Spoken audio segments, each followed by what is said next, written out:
kabar? Waalaikumsalam Ibu Ella, kabar baik Ibu. Alhamdulillah. Jadi begini Ibu, pada kesempatan kali ini saya akan melakukan kegiatan observasi terhadap proses coaching yang nanti akan dilakukan oleh Ibu Ratri. Nah, sehubungan dengan hal tersebut, saya sebagai observer akan melakukan penilaian terhadap proses coaching yang akan Ibu lakukan melalui rubrik penilaian, Bu. Baik Ibu Ella, silakan. Nah, beberapa kriteria penilaian yang perlu Ibu ketahui yaitu apakah proses coaching yang nanti Ibu lakukan itu sesuai dengan alur tirta atau belum, kemudian bagaimana peran Anda sebagai coach dalam memberikan pertanyaan-pertanyaan berbobot kepada coachee. Selain itu, saya juga akan mengamati bagaimana respon coachee saat menanggapi pertanyaan-pertanyaan yang Ibu sampaikan. Jadi seperti itu, Ibu. Oke, baik Ibu, saya siap. Oke, jadi nanti di sini saya juga akan mengamati apakah prinsip coaching sudah berjalan atau belum dalam proses coaching Ibu. Nah, prinsip coaching itu sendiri diantaranya ada kemitraan, ada proses kreatif, dan memaksimalkan potensi. Baik Ibu. Sebelum lanjut ke kegiatan coaching, ada beberapa pertanyaan yang akan saya ajukan. Yang pertama, kira-kira kompetensi coaching apa yang akan Ibu kembangkan? Baik, potensi yang ingin saya kembangkan ada 3 Ibu, ada present, mendengarkan aktif, dan memberikan pertanyaan yang berbobot. Oke, baik sekali Ibu Ratri. Kalau saya boleh tahu, kira-kira kompetensi yang mana yang secara spesifik akan Ibu kembangkan? Kompetensi yang secara spesifik ingin saya kembangkan ada 2 Bu, yaitu yang pertama, saya akan mendengarkan secara aktif, dan yang kedua, saya akan memberikan pertanyaan yang berbobot. Oke, baiklah. Jadi nanti ada 2 kompetensi ya Bu yang secara spesifik akan Ibu kembangkan. Nah, kemudian untuk pertanyaan berikutnya, ini berkaitan dengan indikator. Pada saat coaching, kira-kira indikator seperti apa yang Ibu harapkan? Indikator yang saya harapkan, saya ingin coachee saya bisa menyampaikan gagasan-gagasan untuk menemukan solusi dari permasalahan atau menemukan langkah-langkah dalam mengatasi permasalahannya. Baik, nah ini kita sudah di penghujung sesi Bu. Selanjutnya nanti saya akan mengamati bagaimana Ibu melakukan coaching. Nah nanti setelah proses coaching selesai, kita akan berbincang-bincang lagi ya Ibu ya. Silakan setelah ini Ibu melaksanakan proses coaching, semoga berjalan lancar. Amin, terima kasih Ibu.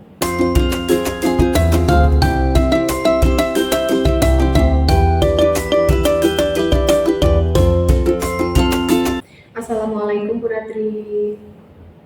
Waalaikumsalam Ibu. Selamat pagi Bu Ratri, apakah saya boleh menghadap untuk ngobrol sebentar dengan Bu Ratri? Oh, silakan Ibu Farida, bagaimana kabarnya? Sepertinya ada sesuatu yang penting nih. Apakah ada yang bisa saya bantu Ibu?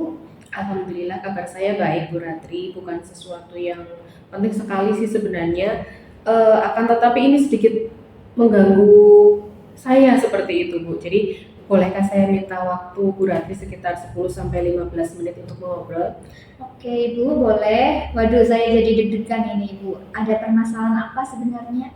Iya ini Bu, ada sedikit masalah di sekolah. Jadi sejak adanya kurikulum merdeka, guru kelas 12 itu baik untuk mapel normatif adaptif maupun guru kejuruan itu mendapatkan tugas untuk menjadi pembimbing PKL. Nah, terkait dengan hal itu, ada 3 siswa yang saya bimbing di Bengkel DAIH Suci Lacap. Mereka itu tidak disiplin, tidak semangat dalam melaksanakan PKL. Padahal maksud dan tujuan PKL bagi siswa SMK itu kan sangat bagus. Anak-anak jadi memiliki pengetahuan dan keterampilan yang mungkin mereka belum pernah dapatkan di sekolah. Nah, mereka bisa mendapatkan hal ini di dunia industri atau dunia usaha melalui PKL. Nah, sayangnya ada beberapa siswa yang belum memahami akan pentingnya PKL itu sendiri, Bu. Oh begitu, jadi Bu Farida ini sedang membimbing anak PKL di Bengkel Daihatsu Cilacap. Iya, Dan Bu. sedang ada masalah di tempat PKL. Iya. Kalau begitu tepat sekali Ibu, bisa kita mulai obrolan kalau begitu Ibu. Iya Bu, bisa. Terima kasih waktunya Bu Ratri. Baik, menurut Bu Farida, masalah yang sedang dihadapi siswa Bu Farida dalam melakukan PKL di Bengkel Daihatsu Cilacap? Iya Bu, jadi mereka itu kurang disiplin. mereka juga tidak semangat dalam melaksanakan PKL, Bu. Baik, menurut Bu Farida kurang disiplinnya bagaimana Ibu? Mereka sering datang terlambat, bahkan juga sering alpa. Selain itu, mereka juga tidak semangat ketika mereka diberikan pekerjaan di bengkel, begitu, Bu. Oh, begitu ya Bu. Kalau dibuat skala 1 sampai 10, kira-kira angka berapa yang menurut Ibu berikan kepada anak tersebut? Ya, kurang lebih di angka 5 lah, Bu, karena yaitu tadi anaknya sering terlambat datang PKL, saat jam kerja juga kurang bergairah dan kurang bersemangat. Harapan saya sih kalau bisa mereka bisa di angka 10, akan tetapi ini kan juga sangat berat ya, Bu, susah gitu. Nah, jadi ketika mereka sudah berada di level 8 saja ini sudah sangat maksimal menurut saya.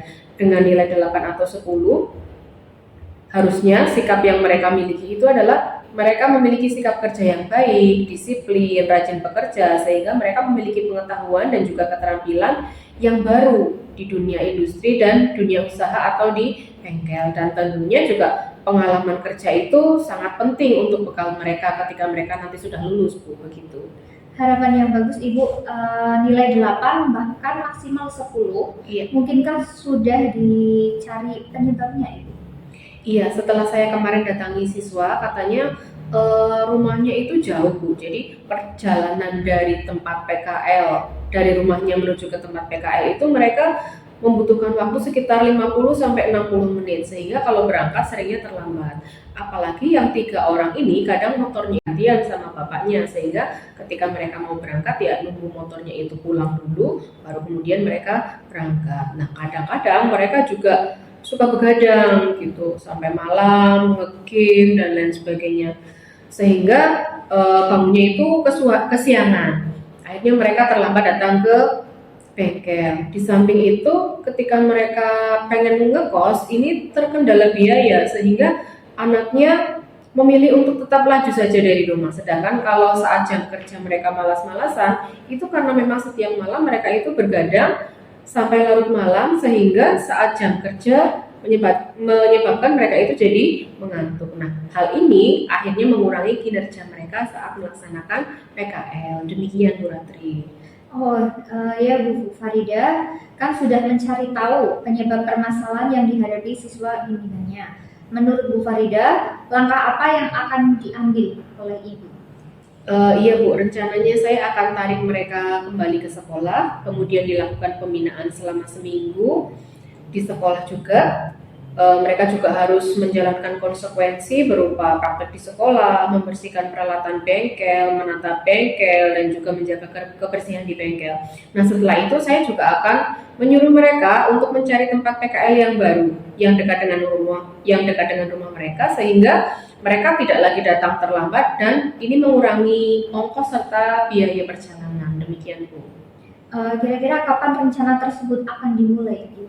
Sepertinya lebih cepat lebih baik ya, Bu. Mungkin besok saya akan mendatangi bengkelnya, kemudian berkoordinasi dengan pihak bengkelnya, dan pertama kali yang saya akan lakukan pastinya saya akan meminta maaf karena memang sikap dari siswa saya itu tidak baik. Mereka kurang disiplin ketika melaksanakan PKL, bahkan sampai dengan alpa. Nah, mereka akan kami tarik lagi ke sekolah serta dilakukan pembinaan terlebih dahulu di sekolah, kemudian mencari tempat bengkel atau tempat PKL yang baru.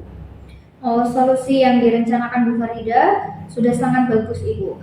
Saya sangat mendukung hal itu. Tinggal butuh waktu, kira-kira berapa lama akan menyelesaikan masalah tersebut. Terima kasih atas bantuannya, Bu Ratri sudah mau mendengarkan saya dengan baik, sehingga saya bisa menyelesaikan masalah yang terkait dengan ketidakdisiplinan siswa dalam melaksanakan PKL. Saya akan menyelesaikan masalah ini kurang lebih ya rencananya sekitar 2 minggu, Bu. Syukurlah Bu Farida, saya ikut merasa lega. Lalu dari yang sudah Bu Farida rencanakan tadi, komitmen apa yang akan Bu Farida lakukan untuk menjalankan rencana tersebut? Setelah saya menarik siswa PKL dari bengkel untuk kembali lagi ke sekolah, saya akan melakukan koordinasi, Bu, dengan tim Pokja PKL, kemudian wali kelas dan juga Wakahumas untuk membantu memberikan pembinaan kepada siswa tersebut, sekaligus juga membuatkan surat permohonan tempat PKL yang baru, Bu. Ide yang bagus sekali Ibu Farida, semoga dapat segera terselesaikan dan Ibu Farida dapat membimbing PKL dengan baik. Siswanya bisa menjadi siswa yang rajin, disiplin, dan harapannya dapat melaksanakan PKL sehingga tujuan PKL tercapai, yakni mendapatkan pengalaman kerja dan keterampilan di industri atau bengkel. Amin. Terima kasih Bu Ratri untuk waktunya dan terima kasih sudah mau mendengarkan keluh kesah saya. Sekarang saya merasa lega karena Bu Ratri sudah mau mendengarkan keluh kesah saya. Semoga kita nanti bisa menjadi guru-guru yang bisa memberikan bimbingan yang terbaik untuk siswa-siswa kita ya Bu Ratri. Amin. Sama-sama Ibu Farida. Baiklah Bu Ratri, saya permisi kembali ke ruang guru karena saya masih ada jam mengajar Bu. Baik Bu Farida, silakan. Terima kasih.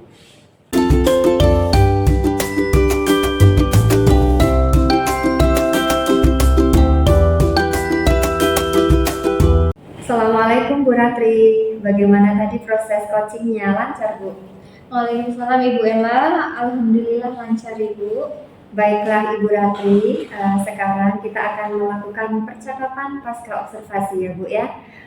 Ibu tadi telah melakukan proses coaching dengan Bu Farida. Nah, menurut Ibu, bagaimana Ibu menilai performa Ibu terkait dengan kompetensi coaching selama melakukan coaching tadi? Baik Ibu Ella, setelah saya melakukan kegiatan coaching tadi, menurut pendapat saya merasa sudah melakukan proses coaching sesuai dengan alur Tirta. Dari mulai menanyakan tujuan, identifikasi masalah, kemudian menanyakan rencana aksi serta tanggung jawab. Baik Ibu Ratri, izinkan saya untuk menyampaikan hasil pengamatan saya terhadap proses coaching yang tadi telah Ibu lakukan dengan Bu Farida ya Bu. Menurut saya proses coaching yang tadi telah berjalan itu sudah lancar sesuai dengan alur Tirta, dan Bu Ratri juga sudah berusaha untuk menggali dengan memberikan pertanyaan-pertanyaan yang berbobot kepada Koci, dan saya juga melihat Koci merespon dengan baik, terlihat dari jawaban-jawaban yang disampaikan oleh Koci, sehingga di sini Koci bisa menemukan solusi dari permasalahan yang sedang dihadapi. Selain itu, saya tadi juga mengamati jika coaching yang dilaksanakan oleh Ibu Ratri sudah sesuai dengan prinsip coaching. Kemudian saya di sini ingin tahu Ibu, bagaimana pendapat Ibu setelah mendengarkan hasil pengamatan saya? Baik, saya merasa perlu berlatih lagi Ibu dalam melakukan coaching ini karena saya masih ada banyak kekurangan. Tentunya yang perlu saya perbaiki untuk bisa menjadi coach yang lebih baik lagi. Kira-kira adakah rencana tindak lanjut untuk kedepannya Bu setelah Ibu melaksanakan coaching tadi? Baik, rencana saya ke depannya, saya akan mendalami alur Tirta Bu, dan terus berlatih coaching bersama rekan sejawat yang lain, supaya saya terbiasa untuk menggali ide-ide dari coaching, dan saya mampu memberikan pertanyaan berbobot dengan lebih baik, agar coaching bisa mengeksplor ide-ide atau gagasan dalam menemukan solusi terhadap masalah yang dihadapi. Baik sekali Ibu, rencana tindak lanjut yang akan Ibu lakukan supaya Ibu lebih mahir menjadi seorang coach dalam proses coaching. Sebelum saya tutup nih Bu, adakah yang ingin Ibu Ratri sampaikan? Saya rasa sudah cukup Ibu Ella. Baiklah Ibu Ratri, terima kasih banyak ya telah bersedia ngobrol dengan saya. Semoga rencana Ibu Ratri ke depan bisa berjalan lancar. Selalu semangat Ibu. Wassalamualaikum warahmatullahi wabarakatuh. Waalaikumsalam warahmatullahi wabarakatuh.